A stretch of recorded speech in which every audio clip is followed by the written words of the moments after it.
Senin pagi menganugerahkan gelar pahlawan nasional pada sejumlah tokoh negara. Dalam peringatan Hari Pahlawan Nasional kali ini, Presiden menganugerahkan gelar pahlawan di Istana Negara Jakarta pada sejumlah tokoh yang dinilai berjasa pada bangsa Indonesia. Sejumlah perwakilan keluarga penerima tampak hadir, diantaranya putra-putri dari Presiden kedua Soeharto, Siti Hardiati Rukmana atau yang akrab disapa Mbak Tutut dan Bambang Triatmojo.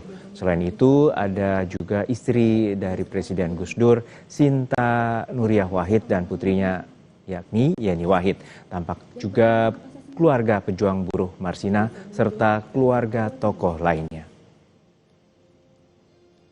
Nomor urut 1, almarhum Kiai Haji Abdurrahman Wahid, tokoh dari Provinsi Jawa Timur. 2, almarhum Jenderal Besar TNI Haji Muhammad Soeharto, tokoh dari Provinsi Jawa Tengah. 3, almarhumah Marsina, tokoh dari Provinsi Jawa Timur.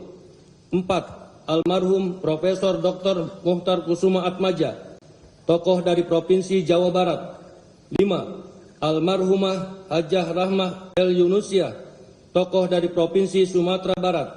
6, almarhum Jenderal TNI Purnawirawan Sarwo Edi Wibowo, tokoh dari Provinsi Jawa Tengah. 7, almarhum Sultan Muhammad Salahuddin, tokoh dari Provinsi Nusa Tenggara Barat. 8, almarhum Sayhona Muhammad Khalil, tokoh dari Provinsi Jawa Timur. 9, almarhum Tuan Ronda Haim Saragi, tokoh dari Provinsi Sumatera Utara. 10, almarhum Zainal Abidin Shah, tokoh dari Provinsi Maluku Utara. Presiden Republik Indonesia Prabowo Subianto. Di antara 10 nama tokoh yang dianugerahi gelar pahlawan nasional ada nama Presiden kedua Republik Indonesia Soeharto. Soeharto dinilai layak oleh pemerintah penyandang pahlawan nasional karena selama kepemimpinannya membuat banyak kemajuan bagi negara. Soeharto juga terlibat di sejumlah operasi militer seperti melawan Belanda di serangan umum 1 Maret tahun 1949 dan operasi pembebasan Irian Barat atau Trikora pada tahun 1960-an. Selain Soeharto, Presiden keempat Republik Indonesia Abdurrahman Wahid atau Gus Dur juga mendapatkan gelar pahlawan nasional. Gus Dur dikenang sebagai tokoh demokrasi, pluralisme, dan kemanusiaan. Mantan Ketua Umum PBNU itu senantiasa memperjuangkan nilai-nilai kebebasan, keadilan, serta toleransi antar umat beragama. Nama lain yang dianugerahi gelar pahlawan nasional adalah Marsina. Ia adalah aktivis buruh perempuan yang tewas pada tahun 1993 setelah memperjuangkan kenaikan upah di Sidoarjo, Jawa Timur. Kasus kematiannya menjadi simbol perjuangan buruh di Indonesia.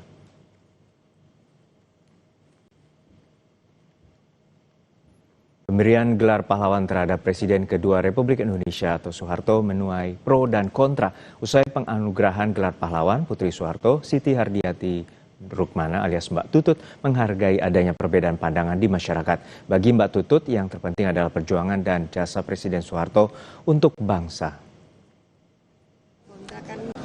Masyarakat Indonesia itu kan macam-macam ya. Ada yang pro dan kontra, itu wajar-wajar saja.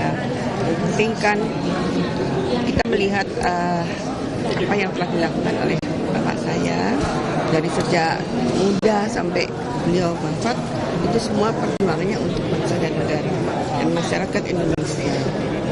Jadi boleh-boleh saja kontra, tapi juga jangan ekstrim gitu. Yang penting kita jaga persatuan dan kesatuan Republik Indonesia. Yang bisa melihatkan masyarakat sendiri ya, dan juga Presiden. Kedua kami tadi sudah sampaikan oleh adik saya. Terima kasih kepada Bapak Presiden dan kepada masyarakat Indonesia dan kepada seluruh yang telah mendukung lah. Gitu. Untuk yang kontra, yang belum mendukung juga, kami keluarga tidak merasa dendam atau kecewa atau bagaimana, karena memang kita kan negara Republik Indonesia ini kan kesatuan Republik Indonesia banyak ininya ya, macam-macamnya. Sementara perwakilan keluarga pahlawan buruh Marsina mengapresiasi langkah Presiden Prabowo yang memberikan gelar pada Marsina. Dalam kesempatan ini, keluarga Marsina juga berharap pemerintah lebih memperhatikan hak-hak buruh, menghapus outsourcing dan peduli terhadap kesejahteraan buruh. Marsina, yang kalian dulu kecil, mencapai sekolah SMP aja berat sekali. Harus ikut bude, ikut pakde, ikut nenek. Yang dulu naik sepeda ondel jengki merah tanpa boncengan, tanpa selebor, semangat untuk melanjutkan sekolah sampai SMP, SMA. Yang naik sepeda waktu itu tanpa ada ibu, tanpa ada bapak. Marsina, saya tidak menjangka jenengan Marsina jadi orang besar, bahkan membanggakan seluruh Indonesia, khususnya Nganjuk, terangkat Nganjuk. Jangan ada PHK, terutama yang outsourcing. Siapa tahu dengan Pak Prabowo dibuat seperti zaman dulu, tidak ada outsourcing, sehingga untuk kehidupan berumah tangga itu bisa berjalan lancar. Kalau outsourcing 3 bulan selesai, 3 bulan selesai, otomatis kalau sudah berumah tangga, itu bisa menjadi pertengkaran di dalam rumah tangga sehingga banyak perceraian. Beralih ke informasi lain, saudara, aksi demo tutup Toba Pub